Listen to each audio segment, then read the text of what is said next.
Hi guys! Finally nakauwi na kami ng bahay. Actually kaninang lunch lang pero super duper pagod yung mamsi nyo kasi nga madaling araw na natapos yung event. Tapos yung flight namin umaga kagad. Kasi hindi ako pwedeng magstay doon ng matagal kasi alam nyo naman na meron akong baby dito na 3 months old pa lang, kaka 3 months old pa lang.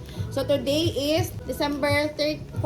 Ayan, 14 na ngayon. Tapos yung pump ko kahapon one time lang din which is yung umaga kasi nga hindi na ako nakapag-pump when I get home or hindi, nung nakabalik namin sa hotel kasi nga very tired ang mamshi. So naipapakita ko sa inyo ang dami ng pump natin ngayon mga mamshi ko.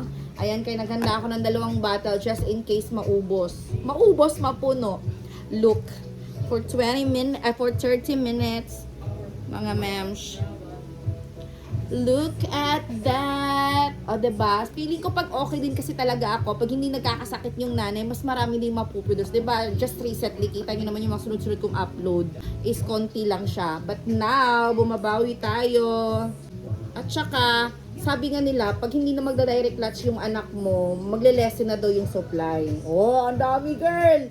So, kaya, plan ko na, ayaw na kasing dumede sa akin direct ni Jem eh. Plan ko magpadede sa kanya kahit paminsan-minsan lang para naman makapag-produce pa rin tayo and continue pa rin tayo sa gulay. Ay, gulay. Hindi nagugulay. Sabaw. Fresh buko at saka fresh milk. Tingnan nyo naman yung second natin. Look. Oh! Tingnan natin kung magkasya ba ito. Merong extra battery sa Gemte para ngayon. Oh, so sa isang bobe, naka 7 tayo. So pupunuin natin siya.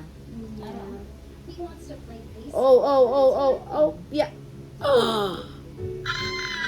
Na-miss kita. Dami mo. Ayan, punong-puno. Na-miss kita. Ikaw talaga. Ayan.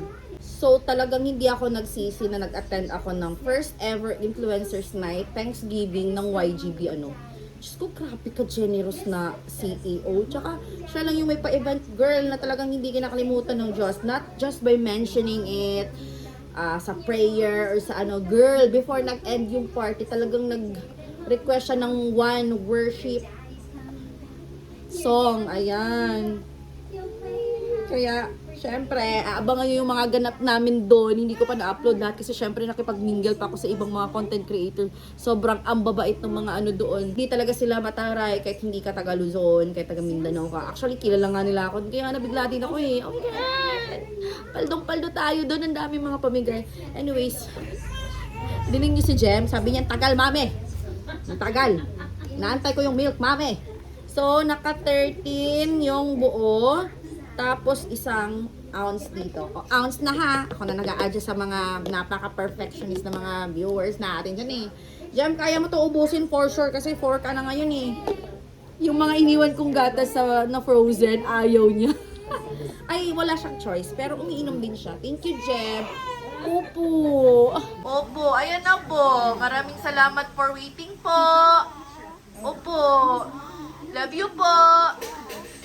Ang daldal mo.